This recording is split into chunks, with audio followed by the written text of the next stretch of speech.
Sistem perbankan amat penting dalam menentukan kejayaan pembangunan ekonomi. Di sebalik cabaran besar sepanjang tahun 2023, sistem perbankan dunia secara amnya berjaya menempuh badai cabaran ekonomi. Namun, untuk masa depan, adakah persediaan sektor ini khususnya dalam segmen iklim? Najib Aruf ada laporan langsungnya dari World Economic Forum di Davos, Switzerland. Diskusi di World Economic Forum 2024 ini tidak hanya tertumpu kepada Dewan Kongres di mana diskusi secara rasmi oleh pemimpin dunia, pemimpin perniagaan berlangsung. Sebaliknya di sepanjang jalan di promenad ini akan ada rumah yang dibina oleh syarikat-syarikat korporat dan juga negara yang akan membincangkan isu-isu yang secara tidak formal. Sebagai contoh, di sebelah kanan saya pada ketika ini adalah Youth Majlis yang dibina oleh Muhammad bin Salman Youth Foundation, dan juga di sini sebentar tadi berlangsung diskusi soal anak muda 3 hari. Antara menyertai sudah pasti Ketua Pengarang Ashraf Awani sendiri, Ashraf Ismail juga menyertai diskusi tersebut, dan ini membuktikan bahawa pertembungan idea tersebut berlaku. Baik, untuk kali ini saya ingin melihat kepada apakah diskusi rasmi yang berlaku di Kongres pada hari ini dan juga semalam. Kalau kita melihat, salah satu perkara yang sangat-sangat menarik adalah berkaitan dengan soal sistem perbankan pada masa kini dan juga melihat kepada masa hadapan. Diskusi ini sangat hangat menyaksikan pertembungan antara wakil JP Morgan dan juga antara IMF, timbalan pengarah urusannya sendiri, yang bercakap soal kawal sedia sektor perbankan bergerak ke hadapan. Dan juga apa dikatakan dalam diskusi tersebut. Sebagai contoh, soal kawal selia ini di mana JP Morgan mengutarakan bahawa tindakan ataupun langkah ataupun tanggungjawab bank adalah melihat kepada pelanggan, pemegang saham dan juga komuniti, manakala bagaimana untuk melihat kawal selia ini boleh memasuki arena tersebut dengan lebih harmoni dalam keadaan tersebut.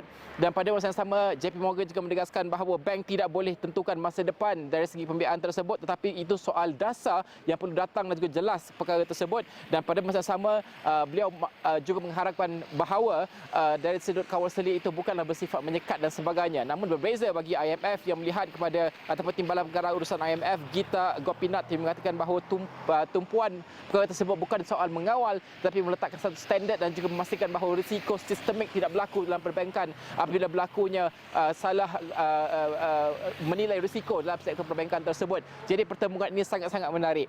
Tetapi antara yang disentuh juga dalam sesi tersebut adalah soal dana ataupun pembiayaan berkaitan dengan iklim, hijau dan juga ESG dan sebagainya. Apa yang beliau mengatakan bahawa sektor perbankan perlu membangunkan satu bentuk sistem maklumat yang kukuh untuk membolehkan pembiayaan projek infrastruktur hijau dan juga mampan dijalankan. Kita boleh memberikan dana dan pembiayaan pada akhirnya sejauh mana kita menggariskan apakah markernya untuk menentukan bahawa ini adalah projek hijau yang memberikan kesan. Mudah untuk kita melakukan greenwashing, iaitu melambakkan sahaja permasalahan sekitar dan sebagainya, tetapi apakah sebenarnya projek-projek yang betul-betul mampan dan juga memberikan kesan kepada alam sekitar, kepada kemanusiaan dan juga pada iklim pada akhirnya. Dan itu yang beliau inginkan, data tersebut supaya jelas untuk sektor perbankan membuat penilaian yang mendalam, dan juga itu juga akan memberikan impak. Dan justifikan bahawa arkitektur data ini harus diwujudkan lebih banyak di sektor perbankan. Kita dengarkan apa yang dikatakan oleh Gita. When I refer to regulation and supervision climate related, it is not about mandating or about directing banks to do certain amounts of lending on climate. That was absolutely not what I was suggesting. There is a prudential aspect to climate risks, which is something that absolutely requires regulation and supervision. I also made the point that if you want to get enough money going to climate financing, you need a good climate data architecture, clearer sense of what are the markers for what is a truly green project and what is not. I think that's where there is a role for policy to play.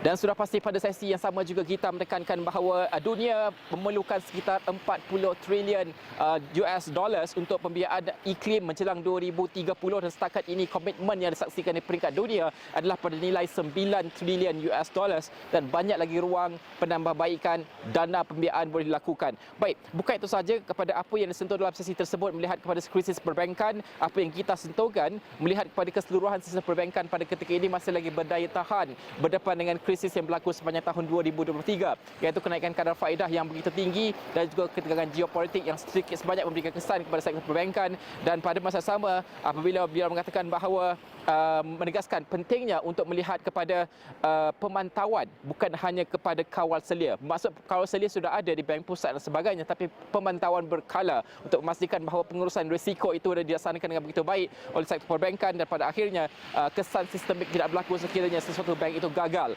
Baik, kalau kita melihat juga apa yang disentuh oleh Gita dan juga panelis yang lain dalam sesi yang sama, soal artificial intelligence, kecerdasan buatan juga disentuh, dan dia mengatakan bahawa kajian oleh IMF sendiri menunjukkan 40% pekerjaan di dunia akan terjejas disebabkan oleh AI itu sendiri, dan namun sebahagian besar pecahan 40% ini juga akan menyaksikan penambahbaikan kualiti kerja mereka dan juga produktiviti kerja mereka pada masa yang sama. Dan bukan itu sahaja, melihat kepada keterangkuman kewangan juga, beliau menyifatkan bahawa AI boleh menyelesaikan perkara tersebut dari sudut menyediakan keterangkuman kewangan kepada lebih ramai masyarakat dan juga golongan dalam komuniti tersebut, dan pada masa sama juga AI driven biometric identification ini sangat penting untuk memudahkan urusan dan juga soal keselamatan dan juga privacy tersebut. Ini adalah perkara yang sangat-sangat penting dibincangkan dan akan kami rangkumkan di astro1.com. Dan sudah pasti sesi masih lagi berlangsung di World Economic Forum, termasuk juga di luar yang tidak rasmi di Promenade ini, membincangkan, dan kita akan tembungkan idea ini, cantumkan idea ini untuk kita melihat secara lebih meluas perkara tersebut. Sekian sahaja laporan saya dari Davos, Switzerland. Kembali semula kepada rakan tugas di studio.